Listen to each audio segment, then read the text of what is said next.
So if you're out there doing subject to real estate deals, there's a lot of tripwires that can mess you up. Have the seller backing out, the deal just blow up on you. I've seen over the years.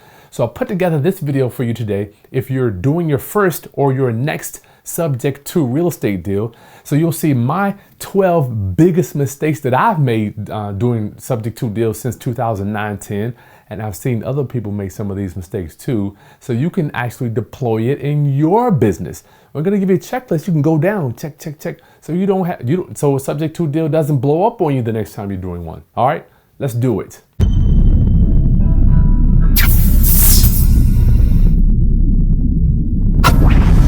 Okay, class, it's Chris Haskins with therealestateroundup.com. My mission and ministry is to raise your financial literacy through real estate investing and entrepreneurship. So today we're going to go on a small journey together as I show you all of the biggest mistakes that I've seen since 2009 doing subject to real estate deals. But first, why do we love subject to so much? Why? I'm so glad you asked. Because you can build a real estate empire without worrying about your credit and without worrying about begging and sucking up and praying to banks, right? But what is a subject to deal? Let's read it right here. In your Barron's Real Estate Guide, you can get that in the video description below. I'm giving you a link right now. You got to have one of these. Subject to is acquiring a piece of property with an existing mortgage, but not becoming personally liable for the debt. It is the circumstance in which a buyer takes title to a mortgaged piece of real estate, but is not personally liable for the payment of the amount due.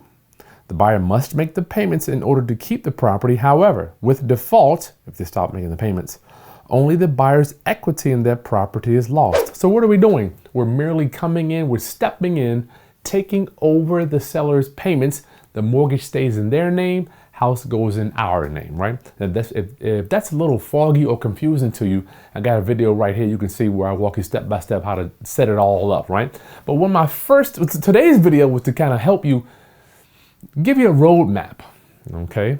And if you want to follow along, I put that as a download. You can download all this checklist in the video description so you can follow along and have it there when you're sitting down to doing your deal. Yes, why do I do this stuff? Because I love you. I do it because I love you, okay? So number one, my biggest mistake, I didn't verify all the loan terms. So what happens is we're getting in the motion, as Greg Penio says, getting in the boat, rowing for these sub-2 deals, right?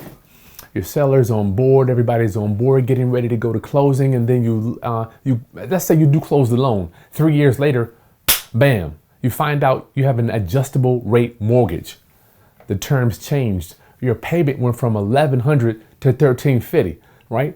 That's going to be no bueno for you. So in order for you to get all the loan terms, sometimes you will have to order the deed of trust or order the promissory note from the lender. So I want you to have every page of that promissory note so you know what is it that you're stepping into, what type of agreement that the borrower agreed now that you have to take over and satisfy those payments. You got to know all the loan terms, and sometimes just calling the lender, they won't tell you over the phone. Or you might try that too, but I want it in writing, right? I wouldn't go off somebody's word over the phone. Get it in writing. Number two, not verifying the condition of the house at closing. So what happened one time, I bought a property. This is why I always drive by and visit the properties before I fund the deal. So now at this stage of my career, we might be wiring $300,000, $400,000, $500,000 at closing.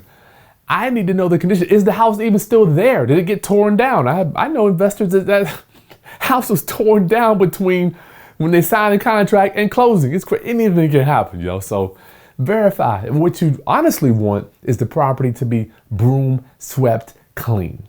I want the house broom. I want this thing pretty when I can go in and look around if that's possible. But verify the condition. You don't want to agree you're giving the seller 10 grand at closing and you go over there and they have a family member or a new tenant or an animal, or they themselves could be still living in the property. I bought sub-2 deals and the seller just didn't leave. They said they were out, but I drove by the house and they were still there. I'm like, well, what are you doing? All right. But number three biggest mistake is being too anxious.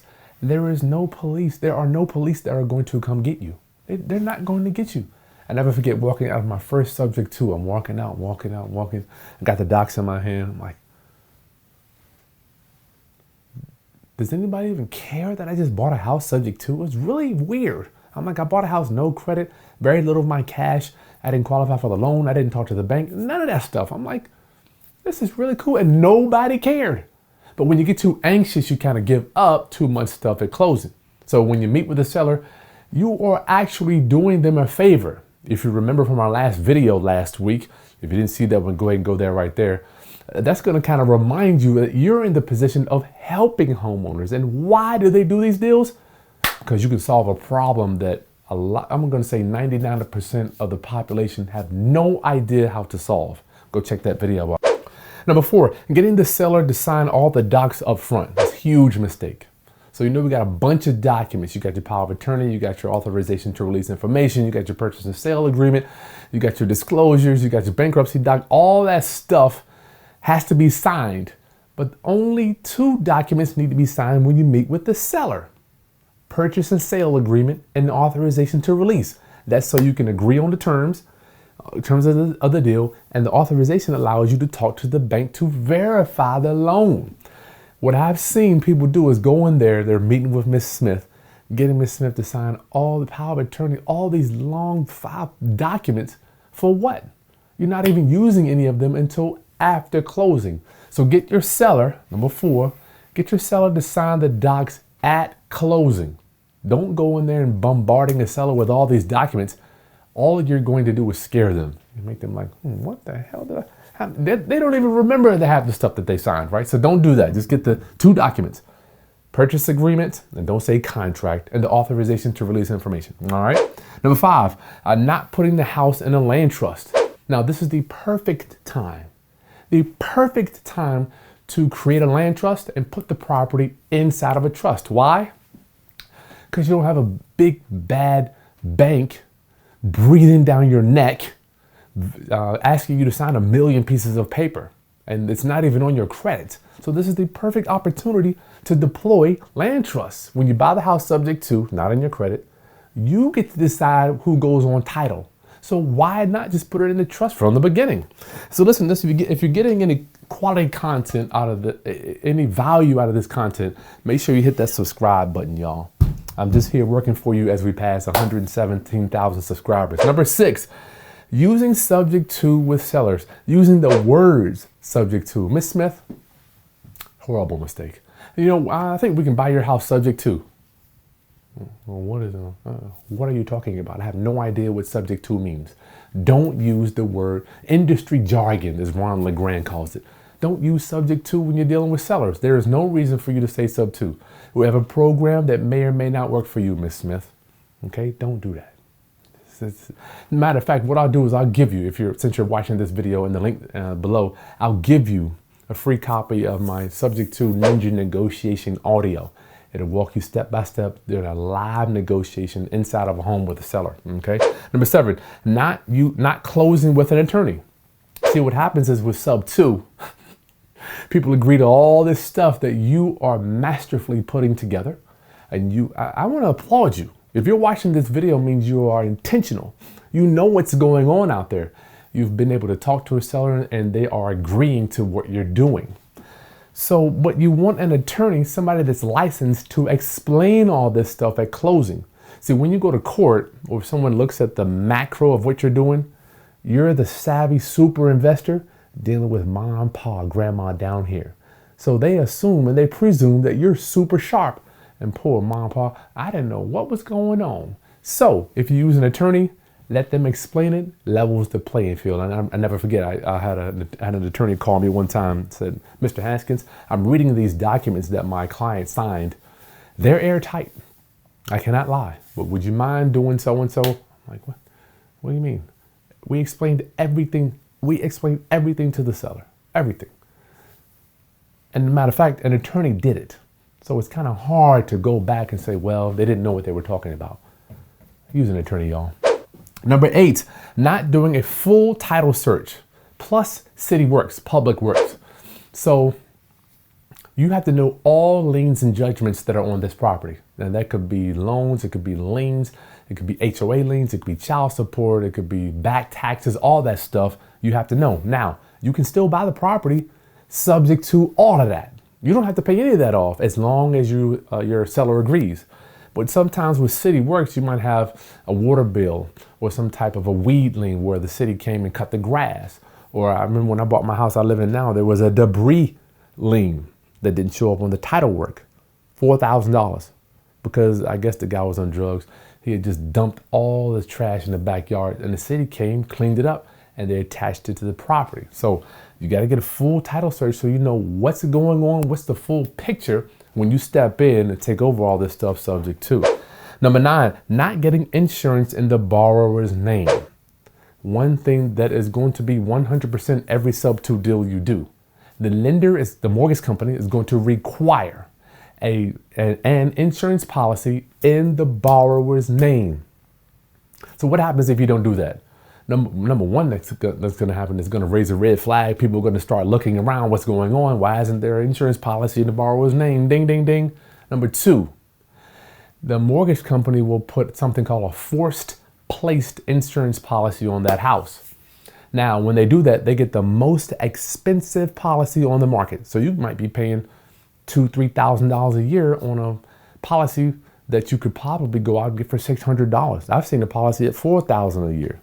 So you have to have a policy in the borrower's name every time you do a sub-2 deal. Now, that doesn't mean that you can't add your name to it, but the lender is going to require somewhere proof of insurance. Number 10, not getting online access to pay your mortgage. Not getting that access. When I say that's going to be the password, the username and password. So years ago, I was just trying to figure out how to make these. I was so excited just to have a subject to deal. I would go to the bank, make the payments, mail them in. But now at the closing table, we'll give you a document. If you don't have sub-2 docs, that's in the video description as well. We've got a document which says, please, Ms. Smith, give us your online, the website to pay the mortgage, the username and the password. And we get to go on there right now. And now I can make the mortgage payment like that and it's over. I don't have to worry about whether it's paid. Mail has to be gone. I don't know, cash and checks, all that stuff takes time. I want online access, okay? Number 11, I didn't change the mailing address for the statements. Oh my Lord. So I would buy properties, right? And then the mortgage company would get mailed, the mortgage statement will get mailed to the property address. So I'm driving over, sometimes tenants will call me, Kris, who is this Harry Jones you got over here in this property? We got mail for Harry Jones. I'm like, they didn't know that I bought the property sub-2.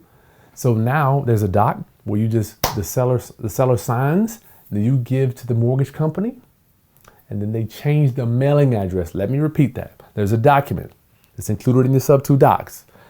At the closing table, the seller will sign changing the mailing address. All right, they're changing the mailing address for the mortgage statements, and it could come to your address. That's where we want it to come to us, so we know everything that's going on, whether they're raising taxes or they're doing a special assessment or they're paying tax. We need to know all the information on that loan and don't have to worry about it going to the property itself, right? If you're using it for rental property. And number 12, not being upfront with sellers 100%. Now, I've never actually done this one. I've always been, something about me, I've always been upfront with people, but I've seen real estate investors buy a piece of property and not be completely honest with sellers, y'all. This is gonna be the biggest one that I don't want you to make this one, because when you learn this strategy, in my opinion, you become a superhero. You become a master. You become a master warrior. And these tools allow you to do things that the majority of the population have no idea what we're doing. As a matter of fact, my parents still to this day think my dad's like, you stealing houses from people? I'm not. I'm helping people, Dad. Hey, I'm doing a good job here, Dad. Right? But be upfront with people. Miss Smith, I'm taking over the loan. Don't tell them, yeah, the loan's coming out of your name when you know that's not going to happen. It's just not. So if you're honest, upfront with people, the more integrity you have, the more deals you can do. I cannot tell you how many sellers have called me, Kris, I didn't know this, I didn't know that. Buyer bought the house, now I'm in trouble. Don't create that energy to come back on you, because that's all that's going to happen. If you don't treat people right, it'll come back on you, y'all. So listen, I hope you have enjoyed this video. And if you haven't already, there's a video right here you can watch walking you step by step how to do a subject to deal. You got to know the strategy, especially right now, being that we're taking over deals with those low interest rates. And you can join our email list in the video description as well, so you know when we're going to have our subject to lease option workshop. This is where the magic is. Download your checklist so you can follow along when you're doing your next subject to deal. Round up, I love you. I'll see you on the next video. Peace.